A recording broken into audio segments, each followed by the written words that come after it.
ہم کریں گے ہر مظلوم کی حمایت۔ السلام علیکم، میں ہوں حورین فاطمہ اور آپ دیکھ رہے ہیں حمایتی نیوز HD چینل۔ نظر ڈالتے ہیں آج کی اہم خبروں پر۔ بھارت کوسٹ گارڈ کے ہاتھوں 11 پاکستانی ماہی گیروں کی گرفتاری کے خلاف احتجاج۔ کراچی، ابراہیم حیدری رپورٹ، غلام مصطفیٰ جت۔ بھارت کوسٹ گارڈ کی جانب سے 11 پاکستانی ماہی گیروں کی گرفتاری کے خلاف کراچی کے ساحلی علاقے ابراہیم حیدری میں شدید احتجاج کیا گیا۔ احتجاجی مظاہرے میں کوسٹل میڈیا کے صدر سعید کمال شاہ، گرفتار ماہی گیروں کے اہل خانہ، ماہی گیر رہنماؤں اور علاقہ مکینوں کی بڑی تعداد نے شرکت کی۔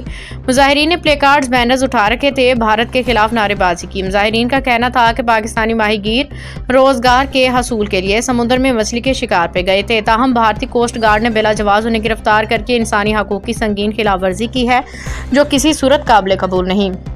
اس موقع پہ کوسٹل میڈیا کے صدر سعید کمال شاہ نے میڈیا سے گفتگو کرتے ہوئے کہا، پاکستانی ماہی گیروں کو بار بار نشانہ بنایا جانا قابل مذمت عمل ہے۔ انہوں نے حکومت پاکستان، وزارت خارجہ اور متعلقہ اداروں سے مطالبہ کیا کہ گرفتار ماہی گیروں کی فوری رہائی کے لیے سفارتی سطح پہ مؤثر عملی اقدامات کیے جائیں۔ گرفتار ماہی گیروں کے اہل خانہ نے اب دیدہ ہو کے بتایا کہ ان کے گھروں کا واحد کفیل قید میں ہے، جس کے باعث گھروں میں فاقوں کی نوبت آ چکی ہے، بچوں کا مستقبل داؤ پہ لگ گیا۔ مظاہرین نے اقوام متحدہ اور عالمی انسانی حقوق کی تنظیموں سے بھی اس معاملے کی فوری نوٹس لینے کا مطالبہ کیا ہے۔ احتجاج کے اختتام پہ مطالبہ کیا گیا کہ تمام پاکستانی ماہی گیروں کو فوری اور بلا شرط رہا کیا جائے۔ آئندہ ایسے واقعات کی روک تھام کے لیے پاکستان اور بھارت کے درمیان مستقل اور واضح لاہ عمل ترتیب دیا جائے۔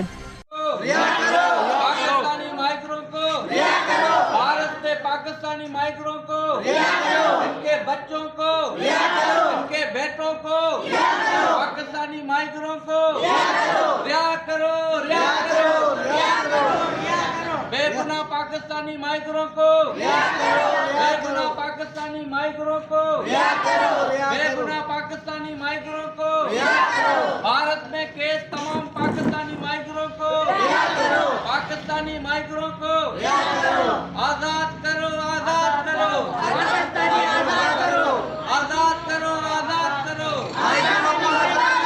آزاد کرو، آزاد کرو پاکستانی مائیگروں کو، 11 پاکستانی مائیگروں کو، بھارت میں تمام قید پاکستانی مائیگروں کو۔ خبر رہیے ہر جگہ ہر وقت، جانیے ملکی و غیر ملکی حالات و واقعات یقین کے ساتھ۔